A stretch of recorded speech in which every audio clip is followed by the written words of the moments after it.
আমরা 71-এ যে মুক্তিযুদ্ধ করেছি ওখানে আমাদের আর্মস ইমিটেশন ছিল এবং বিদেশিদের সাথে যুদ্ধ করছি আমরা। এটা রেগুলার বাহিনীর সাথে আমাদের যুদ্ধ হয়েছে ওখানে। হ্যাঁ, আর 24-এ কিন্তু রেগুলার বাহিনী না, 24 হয়েছে এ দেশের পুলিশ বাহিনীর সাথে। আর আমাদের যে একটা নীতি ছিল হিট অ্যান্ড রান, মারো আর ভাগো, এটা মুক্তিযোদ্ধাদের একটা ইয়া।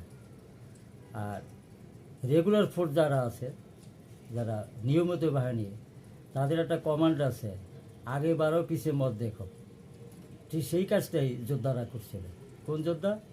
এই যারা 24-এর যোদ্ধা ছিল। আমি 24-এর যোদ্ধাদের সাথে ছিলাম। আপনি যে প্রশ্ন করলেন, হ্যাঁ ছিলাম, তবে তাদেরকে আনন্দ দিছি। আমাকে সবাই এলাকার লোক জানে যে আমি বিএনপি কাকা, কেউ বলতো মুক্তিযোদ্ধা কাকা। আমি গেলে তারা খুব আনন্দ পেত এবং তাদেরকে অনেক সহযোগিতা করছি। নিজের চোখে দেখছি কীভাবে লাশ পড়ে, ছাত্ররা কি অবস্থা, তাদের অবস্থান ছিল, না খাওয়া, তাদের কোনো স্থান ছিল না। বিভিন্ন ধরনের তাদের টর্চার হয়েছে, পুলিশ দ্বারা হয়েছে এবং তাদের এই আওয়ামী লীগ এবং জাতীয় পার্টির মাধ্যমেও হয়েছে। কিন্তু যারা আজকে যোদ্ধা হয়ে ভাতা নিতেছেন, এখানেও একটা বিভেদ আছে, যেটা আমার বলতে বাধ্য হলো। একটা ছেলে আমাকে একদিন এসে বললো যে কাকা, অমুক একটা ছেলে সে ছাত্রদেরকে পিটাইছে। কোথায়?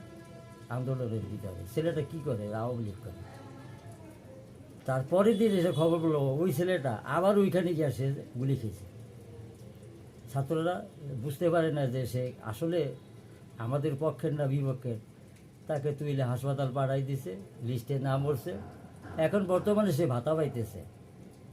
হ্যাঁ, এখন এটা যারা ভাতা দিছে তাদের এটা চিন্তা করা উচিত ছিল যে তার আসল তার ইয়া কি, সে কোথায় ছিল এবং সে কোন দল করে, এগুলো বাছাই করিয়া দেওয়া উচিত ছিল। এরকম বহুত লোকে এখন এই ভাতা নিতেছে, এটা যাচাই বাছাই করা উচিত এখন।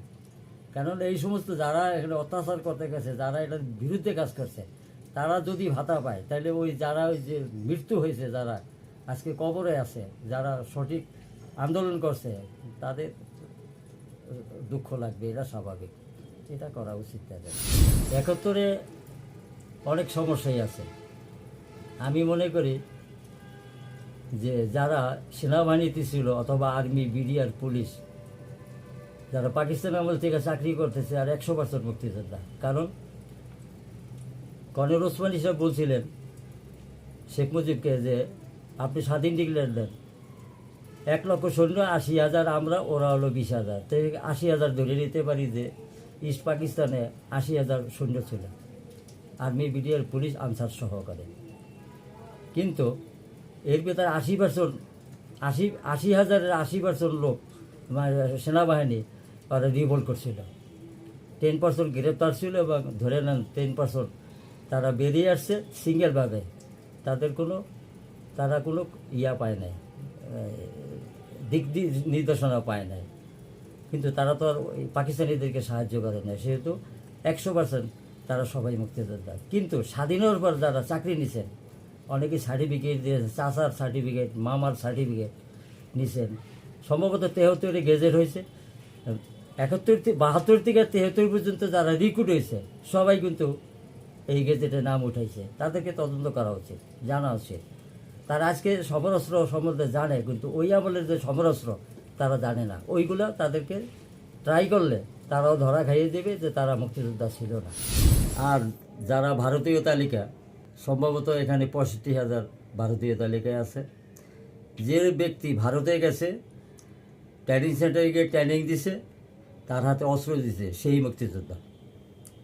এবং ভারতীয় তালিকার ভিতরে যেগুলি আছে তারা মুক্তিযোদ্ধা কিনা তাদেরকে যাচাই বাছাই আওতা আনা উচিত। তবে শেখ হাসিনার আমলে 3বার যাচাই বাছাই হয়েছে, কিন্তু কোনো কার্যকরিতা আসে নাই। কারণ দলীয় লোক দিয়ে করা হয়েছে।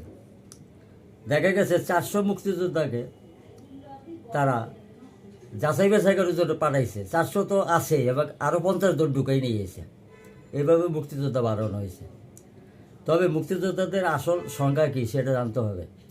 ওই যে বদনা টানছে, ওই যে মামুরে ভাতা নিয়ে দিছি, বস্তা টানছি, এরা কিন্তু মুক্তিযোদ্ধা না, এদেরকে অন্য অন্য ধারায় নিয়ে যেতে পারে, সহযোগী অন্য অন্য ধারায়, কিন্তু তারা মুক্তিযোদ্ধা হইতে পারে না।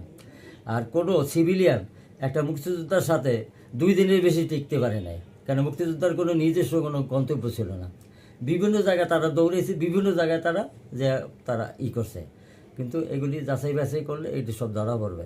তবে আমার মনে হয় একটা সাজেশন আছে আমার কাছে, সিভিলিয়ানরা যদি এটা মুক্তিযোদ্ধারা যদি এই মুক্তিযোদ্ধাদের করা হয় তা পারবে না, ক্যান্টনমেন্ট তাদেরকে ডাকা হোক, কাগজপত্র জমা নিয়ে তাদেরকে ক্যান্টনমেন্ট ডাকা হোক। 50% ভুয়ারা কোনো দিন ক্যান্টনমেন্ট ঢুকবে না, তারা বুঝতে পারবে তখন যে ক্যান্টনমেন্ট গেলে আমার বিপদ আছে, আমি জবাব না দিতে হলে আমাকে তারা হয়রানি করবে, এই জন্য অনেকেই ঢুকবেন না।